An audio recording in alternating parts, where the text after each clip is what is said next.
على محمد وآل محمد. اللهم صل على محمد وآل محمد. رحم الله من قرأ الفاتحة.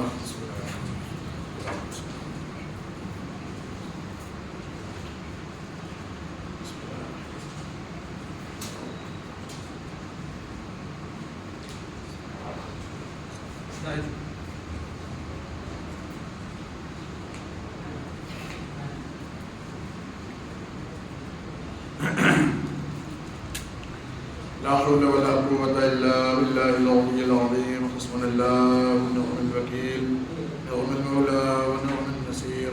أعوذ بالله من الشيطان الرجيم. بسم الله الرحمن الرحيم. الحمد لله الذي هدانا لهذا وما كنا لنهتدي لولا أن هدانا الله. لقد جاءت رسل ربنا بالحق، ثم الصلاة والسلام والتحية والإكرام على أشرف الأنبياء وأفضل المرسلين سيدنا ونبينا وحبيب قلوبنا وطبيب نفوسنا وشفيع ذنوبنا مولانا ومولى ثقلين جد الحسن والحسين أبي القاسم المصطفى اللهم صل على محمد وآل محمد. وعلى أهل بيت الطيبين الأطهرين الأكرمين البداة المهديين الذين أذهب الله عنهم الرجس وطهرهم تطهيرا. اللهم صل على محمد وآل محمد. والرحمة الدائمة الباقية على أعدائهم أجمعين من الآن إلى يوم الدين. أما بعد، لقد قال الإمام المعصوم عليه الصلاة والسلام: بسم الله الرحمن الرحيم. اللهم أذنت لي في دعائك ومسألتك.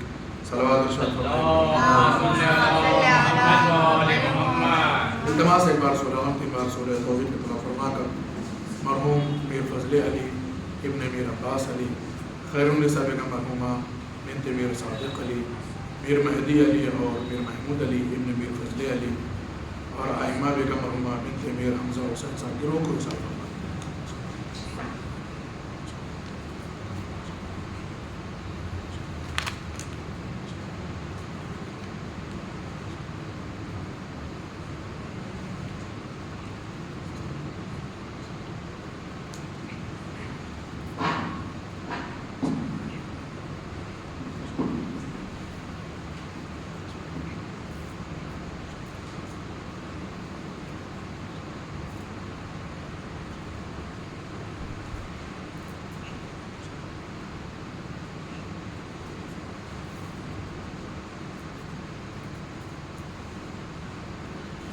صلوات پڑھیے محمد. اللهم صل على محمد. الحمدللہ ہم لوگ آج نویں مرحلے میں داخل ہو گئے ہیں. دعائے افتتاح کے ضمن میں اپنے معروضات عرض کرتے ہوئے اور آج جو ہے وہ ایک خاص فقرہ، اس کے سلسلے میں چند ایک باتیں آپ کی خدمت میں عرض کریں گے جس سے دعا کی اہمیت اور دعا کی ضرورت واضح ہو جاتی ہے. اسی فطرے کے ذریعے اس دعا کی خصوصیات میں خصوصیت یہ بھی ہے کہ اس دعا کو 31 مرحلے کے اوپر جو ہے وہ بانٹا گیا ہے. اس کے 31 مرحلے ہیں. 31 جو ہے وہ اسٹیپس ہیں اس کے، اور 31 مرحلے میں آج ہم اپنے پہلے مرحلے کے ایک دم آخری منزل پر آ گئے ہیں. تو پہلا مرحلہ ہمارا ختم ہوا ہے اور اس کا بالکل آخری منزل ہے. اس کے بعد جو ہے وہ دوسرا مرحلہ شروع ہو جاتا ہے. کل تک جو گفتگو تھی وہ پہلے مرحلے کی تھی. اب انشاءاللہ دوسرے مرحلے میں ہم لوگ داخل ہو رہے ہیں. دوسرا مرحلہ پھر وہی اللہم سے شروع ہوتا ہے. جیسے پہلا والا شروع ہوا تھا اللہم انی افتتح الثناء بحمدک، اس کے بعد وایقنت، پھر جو ہے کیا ہے الگ الگ وعد المتجبرین، اس طریقے سے الگ الگ تھا. اب جو ہے پھر سے دوسرا مرحلہ شروع ہوتا ہے اللہم سے دوبارہ، مگر اب جو ہے کیا ہے انداز بدل گیا ہے گفتگو کا، دعا کا. امام علیہ السلام فرماتے اللہم اذنت لی فی دعائک و مسالتک. خوب توجہ سنیے، بہت خاص گفتگو ہے. خدایا تو نے مجھے اذن دے دیا ہے کہ میں تجھ سے دعا اور طلب کر سکوں. اللہم اذنت، تو نے جو ہے وہ اذن دے دیا ہے، تو نے اجازت دے دی ہے. ظاہر سی بات ہے کہ جو فقرات تھے اللہم انی افتتح ثناء بحمدک واکنت، اس کے بعد پھر جو ہے وہ اور کلمات وعلم متجبرین وغیرہ وغیرہ. اس کے بعد اب کیا ہے کہ صاحب جو ہے وہ اللہم اذنت. اب اتنی بات ہو گئی ہے، امام فرما رہے ہیں کہ پروردگارہ جو ہے وہ اب تو نے اجازت دے دی ہے کہ میں اپنی دعا اور اپنی طلب تیرے سامنے رکھ سکوں. اتنی باتوں کے بعد یہ ہوا کہ تو نے اجازت دے دی ہے. اب اسی اجازت کے اوپر بحث کریں گے، اذن کے اوپر، کہ کیا اذن دعا کے لیے، جو دعا کے لیے اذن ضروری ہے. اس پر آج انشاءاللہ گفتگو، بہت خاص گفتگو، اس کو بڑی توجہ سنیے گا. اب ہمارا فریضہ یہ کہ ہم دیکھیں کہ واقعی دعا کے لیے اذن جو ہے وہ یہاں پر کون سا اذن ہے. اس لیے کہ اذن کی کئی قسمیں ہیں. اذن جو ہے وہ کبھی شرعی ہوتا ہے شریعت کے اعتبار سے، کبھی اذن عقلی ہوتا ہے کہ عقل جو ہے وہ اجازت دے، کبھی ہوتا نہیں. اذن ہے وجدانی اور فطری ہوتا ہے کہ انسان کی فطرت اجازت دیتی ہے. اس دعا کے مرحلے میں ہم اس کی تفتیش کریں گے کہ یہ دعا کرنا، اللہ سے اپنی طلب کو مانگنا، اپنی حاجتوں کو بیان کرنا خدا سے، اس کی بارگاہ میں دست غرض اور دست نیاز کو بلند کرنا، کیا یہ شرعاً اجازت کی ضرورت ہے اس کے لیے، یا عقلاً اجازت کی ضرورت ہے، یا نہیں وجداناً اور فطرتاً. متوجہ کہ صاحب اگر شرعاً آپ جو ہے وہ کیا ہے کہیں گے کہ اجازت کی ضرورت ہے دعا کے لیے تو مشکل پیش آئے گی. یہ شرعی جو ہے وہ اذن نہیں ہے دعا میں. آپ کی نیاز ہے، آپ کی حاجت ہے، آپ کو جو ہے وہ کیا ہے ضرورت ہے، آپ کو دعا کرنا ہی کرنا ہے، تو اس میں شرع کی اجازت کی ضرورت نہیں ہے. آپ کہیں گے نہیں صاحب شرع اجازت دے دعا کرو تب ہم دعا کریں گے، کہتے ہیں اس کی ضرورت نہیں ہے. کیونکہ اگر آپ یہ مان لیتے کہ دعا میں شرع کا اس میں ضروری ہے تو مشکل آنے والی ہے. وہ کیا ہے؟ جواب یہ کہ اگر آپ کہیں گے کہ دعا کے لیے شرع اور شریعت کی اجازت ضروری ہے تو پھر آپ ہر جگہ دعا نہیں مانگ سکتے ہیں. جہاں شریعت کہے گی وہیں آپ دعا مانگ سکتے ہیں. یعنی مخصوص زمانے میں یا مخصوص جگہ پر ہی آپ پھر جو کیا ہے دعا کر سکتے ہیں. اس لیے کہ شریعت جو ہے کیا ہے ہر جگہ اجازت بھی نہیں دینے والی ہے. اذن دعا جو ہے کیا ہے شرعی نہیں ہو سکتا ہے. اذن دعا اگر شرعی ہوگا تو اس کی سب سے بڑی مشکل یہ ہے کہ دعا کو مخصوص کرنا پڑے گا زمانے سے اور مقام سے. شریعت آپ کو پابند کر دے گی کہ آپ اسی جگہ پر دعا کر سکتے ہیں، اس کے علاوہ نہیں. اسی موقع پر دعا کر سکتے ہیں، اس کے علاوہ نہیں. جبکہ حقیقت میں ایسا نہیں ہے. شریعت جو وہ کیا ہے آپ کو اذن کے لیے پابند نہیں کر سکتی ہے، بالخصوص دعا کے سلسلے میں. اس لیے کہ اگر دعا جو ہے کیا ہے اذن شرعی کی محتاج ہوگی تو آپ پابند ہو جائیں گے کسی خاص موقع کے اور خاص مقام کے. متوجہ ہے نا؟ اب اس صورت میں کیا ہوگا کہ آپ آزاد نہیں ہیں. جب آپ جو ہے کیا ہے شریعت کے اذن کے جو ہے وہ کیا ہے تابع ہو جائیں گے تو آپ آزاد نہیں ہیں کہ جہاں چاہیں دعا کر لیں، جیسے چاہے دعا کر لیں. شریعت آپ کو پابند کر دے گی کہ آپ جو ہے فلاں موقع میں کیجئے، فلاں طریقے سے کیجئے، فلاں زمانے میں کیجئے، فلاں جگہ میں کیجئے، بس. تو آپ پھر آزاد نہیں رہیں گے. تب اس صورت میں کیا ہوگا کہ آپ پابند ہو جائیں گے، آزاد نہیں رہیں گے، اور دعا بھی مخصوص مقامات اور مخصوص زمانے میں ہو پائے گی. یہ ہمارے ہے بھی نہیں. جو دعا کا ہمارے پاس تصور ہے وہ اس عنوان سے تو نہیں ہے کہ صاحب جو ہے وہ مخصوص موقع پر کیجئے، مخصوص جگہ پر کیجئے، یا جو ہے وہ پابند رہیے شریعت کے. جب شریعت کہے تبھی آپ دعا کے لیے ہاتھ اٹھائیے. کہتے ہیں اذن جو ہے وہ کیا ہے عقلی ہے کہ انسان کو جو چاہیے، جو بھی چاہیے وہ اپنے خدا سے طلب کرے. یہ وہ کیا ہے عقل کہتی ہے. یہ عقل کہتی ہے کہ جو وہ انسان کو جو چاہیے وہ اپنے خدا سے مانگے. ٹھیک ہے؟ تو اس میں بھی ایک مشکل ہے. کہا اگر عقل کے تابع ہوں گے کہ آپ عقل کی اجازت کے ساتھ مانگیں گے تو عقل تو کہتی ہے صرف اپنے لیے مانگو. متوجہ ہے دعا میں پھر یہ مشکل آئے گی کہ عقل کے اگر آپ تابع ہو گئے اذن عقل کے، کہ عقل کہتی ہے کہ اپنی طلب رکھو تو صرف آپ اپنے لیے، تو اپنے لیے مانگا تو کیا مانگا؟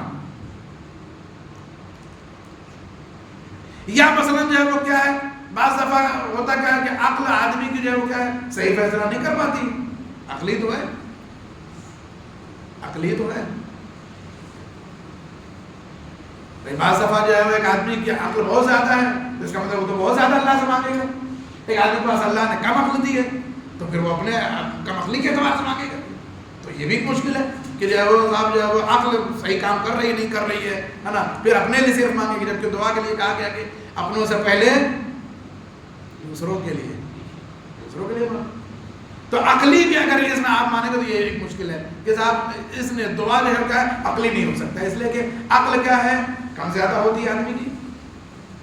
عقل کیا ہے جو ہے وہ صرف اپنا سوچتی ہے، اپنا سمجھتی ہے انسان کے لیے کہ بھائی وہ صرف اپنا مانگے بس کافی ہے، جبکہ یہ جو ہے وہ کیا ہے فلسفہ دعا کے خلاف ہے. تو نہ اذن دعا شرعی ہے نہ اذن دعا عقلی ہے. اب آخری چیز بچتی ہے کیا، فطری اور وجدانی. صاحب جو ہے وہ اذن دعا نہ عقلی ہے نہ شرعی ہے. شرعاً جو ہے وہ اذن دعا کا محتاج ہونا مشکل ہے، عقلاً بھی اذن دعا کا محتاج ہونا مشکل پیدا کرے، اب بہت ساری چیزوں سے محروم ہو جائیں گے. پھر کا اذن دعا کا جو کیا ہے پتہ ہے، اذن وجدانی ہے، فطری ہے. عقل کہے نہ کہے، شریعت کہے نہ کہے، یہ وجدانی ہے، فطری ہے. انسان کے سرشت میں ہے کہ وہ محتاج ہونے کے بعد دست دعا بلند کرے. انسان کے روح میں، جسم میں، بدن میں، نفس میں اللہ نے احتیاجات رکھ دی ہیں، ضروریات رکھ دی ہیں. اب اس کے لیے نہ عقل کی ضرورت ہے نہ شریعت کی ضرورت ہے، اس کو اللہ نے محتاج بنا دیا پوری طریقے سے، سراپا محتاج ہے. تو لہٰذا جب وہ اپنی احتیاج کو کیا ہے محسوس کرے گا، وہ اللہ کے لیے جو ہے وہ کیا ہے اللہ کے بارگاہ میں دعا کے ہاتھ کو اٹھا لے. اس کے لیے اذن عقلی کی ضرورت نہیں ہے، اذن شرعی کی بھی ضرورت نہیں ہے. صلوات پڑھیے محمد اور آل محمد.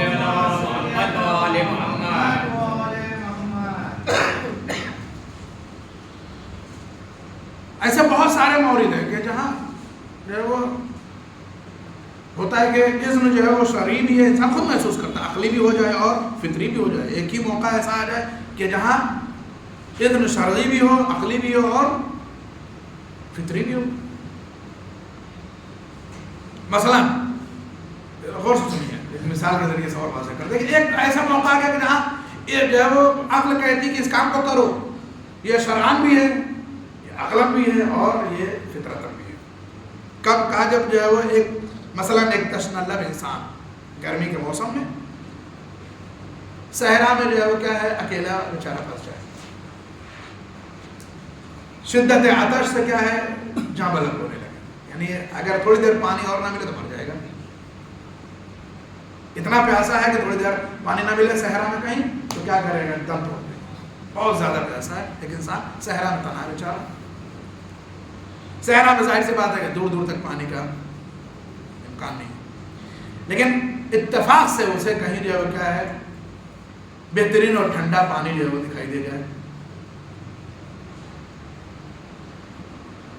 اب اس جو ہے وہ جاں بلب ہوتے ہوئے انسان کے لیے، تشنہ لب انسان کے لیے کہ تھوڑی دیر اگر یہ پانی نہیں پیے گا تو مر جائے گا، تو ایسی صورت میں کیا ہے کہا صاحب یہاں پر کیا ہے، یہاں پر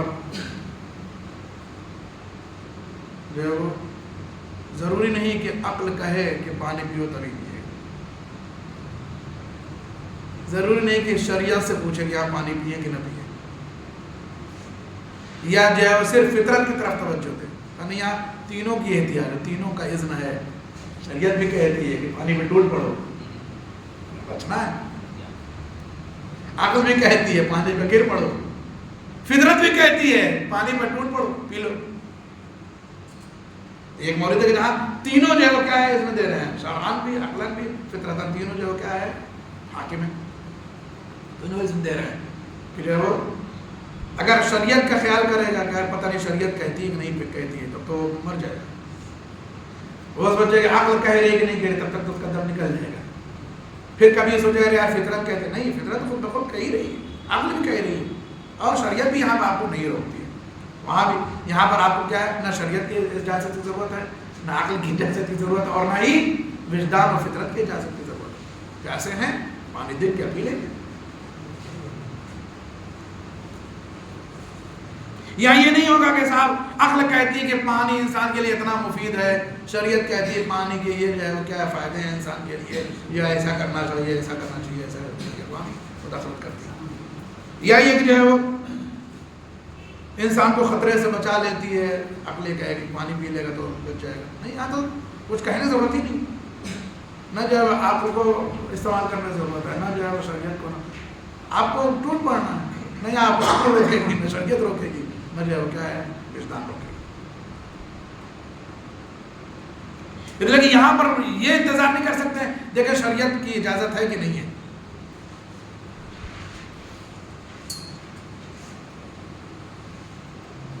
یا جو ہے وہ عقل کا جو ہے وہ معیار کے حساب سے, عقل کے معیار کے حساب سے دیکھیں کہ عقل اجازت دیتی کہ نہیں. نہیں کہا صاحب جو ہے وہ یہاں پر کسی چیز ضرورت نہیں ہے, بلکہ جو ہے کیا ہے ایک جان بلد انسان کے لیے, تشنہ لب کے لیے کیا ہے پانی پر ٹوٹ پڑنا جتنا شرعی ہے اتنا ہی عقلی ہے اور اس سے زیادہ فطری ہے. یہاں تینوں شامل ہیں, لیکن فطرت یہاں بھی سب سے آگے ہے.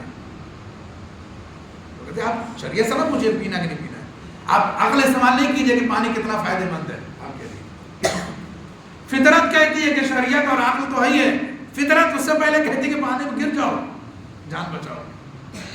کئی جگہوں کے اوپر کیا ہے شریعت نے انسان کی حیات کو, انسان کی زندگی کو مقدم رکھا ہے.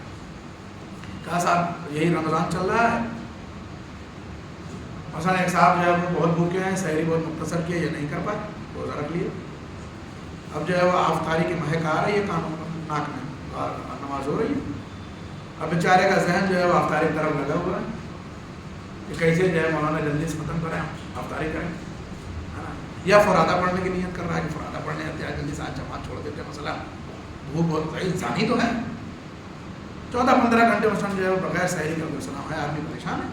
شریعت کیا کہتی ہے پتہ ہے, شریعت کہتی ہے بھیا اب آپ نماز نہ پڑھیے ہمارے لیے. شریعت کہتی ہے کہ یہ جو افطاری کی مہک آپ کی ناکوں میں جا رہی ہے یہ آپ کو پریشان کرتی ہے, تو آپ 10 منٹ جو ہے وہ کیا ہے تاخیر بلا وجہ نہ کیجیے. اذان ہو گئی ہے, آپ چپ چاپ بسم اللہ کر کے 2 افطار پڑھ کر کے 2 افطار کر دیجیے, تھوڑا سا چھوڑ دیجیے. نماز ہماری باقی پڑھیے. شریعت کہتی ہے نماز ہماری, خود حضرت امام جعفر صادق علیہ السلام کا مولا مان لیجیے ایک آدمی کا ذہن افطاری کی طرف لگا ہوا ہے اور نماز کا وقت ہو گیا. امام نے کہا کہ پھر نماز کو بعد پڑھے گا, افطاری کی طرف پہلے روزہ افطار کرے پھر نماز پڑھے. اس لیے اللہ کو ایسی نماز کی ضرورت نہیں ہے کہ جو افطاری کو سوچتے ہوئے پڑھی جائے. کہا پہلے اپنی افطاری کر لو بعد میں نماز پڑھو, یہ اجازت ہے, باقاعدہ. تو کیا ہے کہ یہ سب چیزیں جو ہے وہ کیا ہے بالکل واضح ہے کہ یہاں پر جو ہے وہ کیا ہے وجدانی طور پر, فطری طور پر کہ نہیں آپ پہلے جو ہے وہ کیا ہے آپ اپنی جان بچائیے, پہلے آپ اپنے آپ کو صحیح کیجیے. کھائیں گے تبھی تو نماز پڑھیں گے. پتہ چلا رکوع میں گئے اور 15 گھنٹے سے بھوکے ہیں, کھڑے ہوئے صلی اللہ علیہ وسلم چکرا کے گر پڑے, سجدہ رہ گیا. چلیے کوئی والی نہیں چاہیے نماز, آرام سے پڑھیے, کوئی بات نہیں. روز تو پڑھتے ہیں جماعت سے نا, آج ایک دن جو ہے پہلے افطار کر لیجیے. ہمیں آپ کی جان کی زیادہ ضرورت ہے. تو کہتا ہے عبادت میں ٹھیک ہے تھوڑی تاخیر ہو جائے گی چلے گا, مگر تم اگر پریشان ہو جاؤ گے تو ہم کو یہ نہیں سمجھ میں آتا کہ تم بیمار ہو جا کر پھر روزہ چھوڑ. اس چیز کو سمجھنے کی ضرورت, اس میں ہم لوگ کیا ہے کبھی کبھی مشکل پڑ جاتے ہیں. اس کو لوگ نہیں سمجھتے ہیں کہ شریعت کہاں جو ہے کیا حکم دیتی ہے. تو ان سب باتوں سے یہ سمجھ میں آیا کہ صاحب عقل اور شریعت کے مرحلے وجدان اور فطرت کے مرحلے کے بعد ہیں. سب سے پہلا تقاضا کس کا, فطرت کا ہے کہ بھوک لگی ہے, فطرت کا ہے کہ پیاس لگی ہے, فطرت کا ہے کہ کمزوری ہے. تب شریعت کی طرف نہیں جائیں گے, عقل کی طرف نہیں جائیں گے. اب آپ فطرت کی طرف جائیے. شریعت کہتی ہے کہ نہیں ٹھیک چھوڑ دیجیے, یہاں پر اجازت ہے آپ کو, یہاں پر عقل بھی نہ سنیے, آپ اپنی فطرت کو سنیے. آپ کی جو نیڈس ہیں وہ کیا ہے اس کو آپ دیکھیے, آپ کی جو ضرورت ہے وہ دیکھیے. پہلے آپ اپنے بدن کو دیکھیے, پہلے آپ اپنے جسم اور نفس کو دیکھیے. اب اس کو یہی چھوڑ دیتے ہیں, ابھی پلٹ کے آتے ہیں پھر اس کو گفتگو کرتے ہیں تاکہ ہم مسائل میں بھی چیزیں داخل ہو جائیں. کہا صاحب اذن شرعی کے علاوہ ایک اذن اور بھی, اذن تکوینی, جو اللہ نے رکھی تھی ہمارے اندر. اس کو بیان کرنے کی ضرورت نہیں ہے کہ وہ مثلا قانون میں ہو، کتاب میں ہو، ہے نا، اس کو بیان کیا جائے، ایسا نہیں ہے۔ اذن جو ہے وہ کیا تکوینی ہے، وہ ہے تو ہے۔ جیسے ولایت کا جب مسئلہ آتا ہے آل محمد علیہ السلام کی، بالخصوص مولا امیر المومنین علیہ السلام کی ولایت کا جب مسئلہ آتا ہے، محمد و آل محمد، کہا صاحب یہ ولایت عقلی اور شرعی تو آئی ہے، چھوڑ دیجیے، کہ یہ ولایت تکوینی ہے، اس پر بحث بعد میں کیجیے گا، لیکن جب تکوینی آپ مانیں تو بحث کی ضرورت نہیں ہے، وجود میں ہے آپ کے۔ کہ اسی طریقے سے اذن جو کیا ہے شرعی اور عقلی تو بعد میں ہے، تکوینی بھی ہے، تکوینی پہلے ہے، یعنی کہ وجود میں ہے، جسے خدا عالم نے اس اذن کو کیا ہے ہمارے اندر رکھ دیا، بالکل ویسے جیسے ولایت کو رکھ دیا ہمارے وجود میں اللہ نے، ٹھیک ہے۔ تو یہ تکوینی ہے۔ ہماری شریعت میں کیا ہے، ہماری سرشت میں، جان و روح میں، نفس میں، سب میں کیا ہے یہ موجود ہے، احتیاجات جو رکھ دی گئی ہیں، یہ ہماری کیا ہے اس میں تکوینی کی طرف اشارہ کرتے ہیں، نہیں موجود ہے یہ سب چیزیں، وہ چاہیے۔ اس کو اور آسان طریقے سے سمجھیے، یہی ہوا، آکسیجن، کہ جس کو ہم کیا کرتے ہیں اپنے ناک اور منہ کے ذریعے سے اپنے وجود میں لے جاتے ہیں، اور تاکہ جو ہے کیا ہے ہم جو ہے وہ اپنی زندگی کو باقی رکھ سکے، ٹھیک ہے۔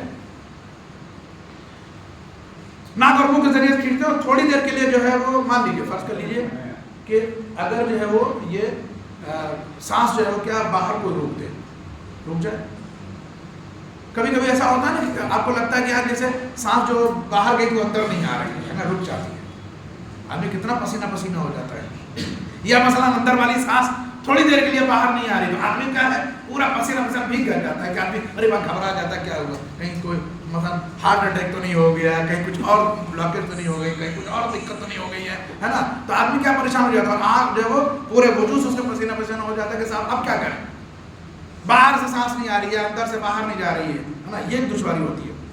یا کوئی آدمی مثلا آپ کو مثلا منہ پہ ہاتھ رکھ دے، سانس روک دے، نہ اندر کی سانس باہر جا رہی نہ باہر والی اندر آ رہی، اس وقت کیا ہوتا ہے کہ صاحب جو ہے وہ تب یہ احساس ہوتا ہے کہ نہیں یہ سانس جو ہے وہ کیا ہے واقعی کتنی قیمتی ہے، کہ جو تھوڑی دیر کے لیے روک دی گئی یا رک گئی، مطلب سیکنڈ بھر کے لیے بھی، یا بہت زیادہ منٹ بھر کے لیے اگر سانس رک گئی تو آدمی کا وجود کیا پورا پسینہ پسینہ ہو جاتا ہے، ڈر جاتا ہے، گھبرا جاتا ہے کہ اللہ تو شاید جو ہے وہ ختم ہو گئے۔ یہ بچوں کو نوجوانوں کو کہنے والا نہیں ہوتا کہ یار مسجد میں آؤ نماز میں آؤ، بولتے کہ اچھے خاصے رہتے ہیں وہاں سے بیٹھے ہوئے ہیں، کوئی ایک آدمی نہیں ہے کس کو کہے، مشکل یہ ہے کہ یہ سب بھی سمجھتے نہیں ہیں باتوں کو، بہرحال تو صحیح ہے کہ جو ہے وہ جب پھر یہ سانس آتی ہے تب سمجھ میں آتا ہے انسان کو یار یہ کتنی قیمتی تھی یہ ایک سانس، نہیں آئی تھی کچھ دیر نہیں آئی ہوتی تو قصہ تمام ہو جاتا ہے، ٹھیک ہے۔ لہٰذا جو ہے وہ اس کی قیمت اس وقت سمجھ آتی ہے جب یہ تھوڑی دیر کے لیے رک جاتی ہے، کیونکہ ایسا اس لیے ہوتا ہے کہ آپ کو یہ سمجھ میں آ جاتا ہے کہ یہ سانس جو ہے وہ کیا ہے ہماری سب سے بڑی ضرورت ہے، ہمارے وجود کی، ہمارے نفس کی، ہمارے زندہ رہنے کے لیے یہ سانس سب سے زیادہ ضروری تھی۔ کہتے ہیں جس طریقے سے سانس جو ہے وجود انسان کے لیے ضروری ہے، ویسے ہی طلب اور دعا بھی خدا کے بارگاہ میں انسانی ضرورتوں میں سب سے بڑی ضرورت ہے۔ جس طریقے سے سانس کا آنا جانا زندہ رہنے کے لیے ضروری ہے، اسی طریقے سے طلب انسانی اور خدا کے بارگاہ میں دست دعا کو بلند کرنا یہ بھی انسانی ضرورتوں میں سب سے بڑی ضرورت ہے۔ نہیں مانگے گا تو کیا ہے مشکل میں آ جائے گا انسان، اللہ کے بارگاہ میں نہیں ہاتھ اٹھائے گا۔ روایتوں میں ہے کہ سب سے مغرور انسان وہ ہے جو اللہ کی بارگاہ میں دعا نہ کر سکے، جو دعا نہ کرے سب سے مغرور انسان ہے۔ اس لیے یہ بات یاد رکھیں کہ نماز پڑھنے کے بعد فوراً بھاگ نہ جائیے، بلکہ اللہ کے بارگاہ میں دعا کیجیے، چاہے عربی میں چاہے جو ہے اردو میں، ہے نا، جس زبان میں بھی آپ مانگ سکتے ہو، اپنے لیے دوسروں کے لیے۔ اگر دعا نہیں کرتے ہو تو نگاہ پروردگار میں گھمنڈی ہو، مغرور ہو، خدا جو کیا ہے گھمنڈیوں کو پسند نہیں کرتا ہے۔ اور کہا کہ جو ہے وہ یہ تمہاری سب سے بڑی ضرورت ہے، بالکل ویسے جیسے سانس تمہارے لیے ضروری ہے ویسے تمہارے لیے دعا مانگنا ضروری ہے، طلب کے لیے ہاتھوں کو اٹھانا ہماری بارگاہ۔ جس طریقے سے بغیر سانس کے تم نہیں رہ سکتے ہو ویسے بغیر طلب اور دعا کے نہیں رہ سکتے ہو۔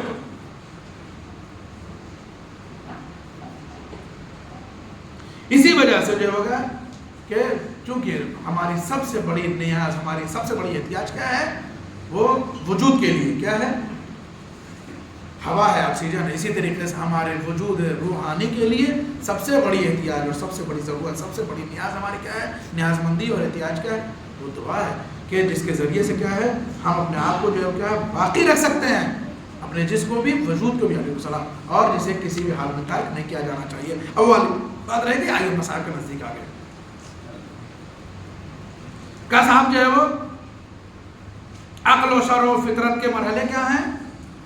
وہ الگ الگ ہیں، لیکن بسا اوقات ایسا ہوتا ہے کہ فطرت کا مرحلہ کیا ہے، عقل اور شریعت کے مرحلے سے پہلے رکھا جاتا ہے۔ شریعت کہے آپ پانی پیجیے پیاس کی، ضروری نہیں ہے عقل گواہی دے کہ آپ کو پانی پینا ہے کہ نہیں پینا، اس کی طرف نہ متوجہ ہوئیے آپ۔ فطرت کہہ رہی ہے کہ پیاس لگی ہے تو پانی پی لیجیے، ہے نا۔ یہ سب انسانوں کے لیے ہے، یہ سارے انسانوں کے لیے ہے کہ جب پیاس سے جہاں بلب ہو انسان تو شریعت کی طرف نہیں جاتا کہ پوچھے کہ کیا کرنا ہے، عقل کی طرف نہیں متوجہ ہوتا کہ عقل کہہ رہی کہ نہیں کہہ رہی ہے، کتنا پیے کتنا نہ پیے، کس طرح پیے، بیٹھ کے پیے کھڑے ہو کے پیے،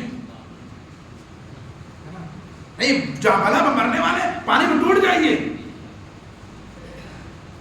یہ شریعت بھی کہتی ہے، عقل بھی کہتی ہے۔ سب سے پہلے تو فطرت کہتی ہے پانی دیکھو تو ٹوٹ جاؤ، اگر بہت پیاسے ہو، جیسے صحرا والی مثال دی کہ جہاں بلب ہے آدمی پیاسا ہے ٹوٹ جاؤ پانی کو تو۔ کہا صاحب یہ تو ہو گیا سب کے لیے، لیکن کہتے ہیں کہ بعض ایسے جو ہے وہ کیا ہے موقع ہیں کہ جہاں حکم میں شرع و فطرت عقل سے الگ ہو جاتے ہیں۔ اگرچہ ہماری شریعت عقلی ہے، ہماری شریعت محمدی عقلی ہے، کل یہ پرسوں اس گفتگو کو ہم اشارہ کر چکے ہیں کہ ہماری شریعت دنیا میں کیا ہے، واحد شریعت ہے جس کا سارا قانون عقل کے اوپر ہے۔ کہ کبھی کبھی ایسا ہوتا ہے کہ عقل و شریعت سے الگ ہو جاتا ہے معاملہ، عقل اور جو ہے وہ شرع و فطرت جو ہے وہ کیا عقل سے الگ ہو جاتی ہے، عقل سے الگ ہو جاتی ہے۔ اس کو خوب غور سے سنیے گا، آخری بات ہے۔ البتہ ہماری عقل جو ہے وہ کیا ہے معمولی نہیں ہے، بلکہ عقل واقعی، یعنی وہ عقل نہیں جو ہماری ہے، عقل واقعی، ٹھیک ہے، واقعی جو عقل ہے۔ ہم لوگ والی عقل تو کیا ہے جو چھٹاک بھی نہیں ہے، علماء معاشروں میں بھی شاید نہ ہو، تو یہ نہیں عقل واقعی جو ہے کبھی کبھی کیا ہے وہ اس سے فطرت اور جو شریعت دونوں الگ ہو جاتی ہے۔ کیسے؟ کب مثال کے طور پر حضرت ابو الفضل العباس، بس گفتگو تمام ہوئی، کہا مثال کے طور پر حضرت ابو الفضل العباس اللہم صلی علی محمد و آل محمد کتنے دن کے بھوکے اور پیاسے ہیں؟ 3 دن کے پیاسے۔ اس پیاس کے عالم میں کہ جب بالکل آخری مرحلے پر پیاس ہے حضرت ابو الفضل العباس کی، اس وقت انہوں نے کیا کیا؟ اپنے رہبار کو کیا کیا؟ نہر فرات میں داخل کر دیا۔ اب یہاں پر عقل تو کہتی ہے نا کہ پانی پی لیں، بتائیے عقل کہتی ہے کہ نہیں پانی پینے کے 3 دن بھوکے اور پیاسے ہیں، پانی پی لینا چاہیے۔ اس کے پیچھے فلسفہ بھی ہے، عقل کہتی ہے کہ پانی پی لیں گے، تو فلسفہ یہ ہے پانی پینے کا اور عقل کی گواہی کا کہ اگر یہ پانی پی لیں گے تو حرم رسول اللہ سے، سیدانیوں سے، امام حسین سے زیادہ بہتر دفاع کر سکیں گے۔ عقل کہتی ہے نہیں کہتی؟ عقل کہتی ہے نا کہ اگر پانی پی لیں گے، فرات میں آ گئے ہیں تو اب معاملہ کیا ہوگا؟ پورا بدل جائے گا نا۔ یہ اب رسول اللہ کے حرم کی، سیدانیوں کی، بچوں کے، امام حسین کے، خود امام حسین کو اور زیادہ مدد کر سکیں گے نا۔ اب یہ کہتی ہے نا کہ اگر پانی پی لیں گے تو اور مدد کر پائیں گے۔ یہ طبیعتاً جو ہے کیا ہے، یہ حکم عقلی ہے، یعنی عقلاً یہ جو ہے واجب ہو جاتا ہے کہ صاحب 3 دن کے بھوکے اور پیاسے ہیں، آپ کو پانی جو ہے آپ کے ہاتھ میں مشکیزہ بھر لیا، چلوں میں پانی آپ پی لیجیے، عقل کہتی ہے۔ اس لیے کہ اگر پی لیں گے تو امام حسین کی زیادہ مدد کر لیں گے نا، عقل کہتی ہے نا یہ۔ آپ رسول اللہ کی حرم ہے، سیدانیوں کا آپ زیادہ محافظت کریں، بچوں کا آپ زیادہ دیر تک جو کیا ہے دفاع کر سکتے ہیں۔ لیکن فطرت کہتی ہے کہ پانی نہ پیے، یہاں پر فطرت کہتی ہے، یہ وہ بتایا کہ کہیں کہیں کیا ہوتا ہے کہ عقل جو ہے کیا ہے فطرت سے، عقل اور شریعت دونوں الگ ہو جاتی ہیں، لیکن فطرت کہتی ہے پانی نہ پیے۔ کس کی فطرت؟ سب کی فطرت نہیں، سب کی فطرت کہتی ہے کہ پانی پی لیجیے جب پیاس لگی ہو، وہاں شریعت اور عقل نہیں کام آئے گی۔ لیکن ابو الفضل العباس کی اطاعت یہ کہتی ہے کہ نہیں، عقل اور شریعت کو چھوڑ دیجیے، یہاں جو ہے فطرت کہتی ہے کہ پانی نہ پیے۔ سب کی فطرت کہتی ہے پانی پی لو پیاس میں، ابو الفضل العباس کی فطرت کہتی ہے کہ پانی نہ پیجیے۔ اب آپ سمجھ رہے ہیں ہمارے اور آپ کے درمیان اور ابو الفضل العباس کے درمیان کتنا فاصلہ ہے؟ ہم لوگوں کے درمیان ابو الفضل العباس کے اطاعت میں کتنا فاصلہ ہے امام حسین کے لیے؟ وہاں فطرت کہتے ہیں ابو الفضل العباس کی پانی نہ پیے،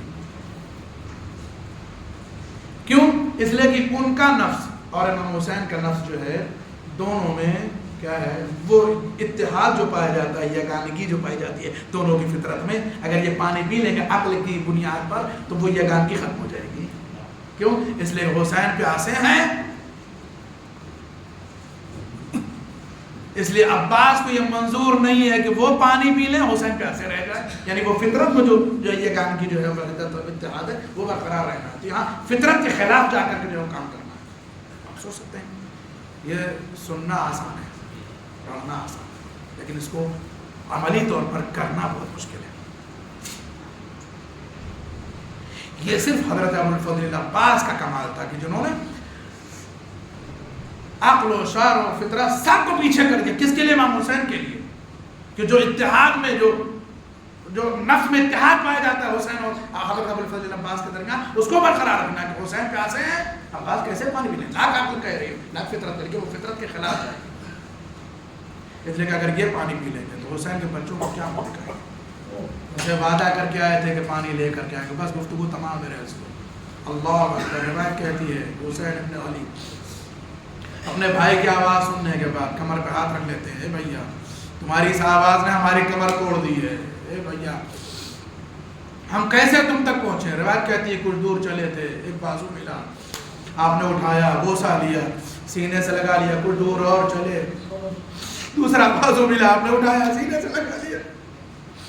اتنے میں کسی نے فوج سے آواز دی، اے فاطمہ کے بیٹے کیا اٹھا رہے ہو. بس حسین کا دل بھرا ہے میرے عزیزو. مجلس تمام ہے. روایت کہتی ہے عرب میں دستور یہ تھا کسی کی توہین کرنی ہوتی تھی تو مجمع میں اس کی ماں کا نام لیا جاتا تھا.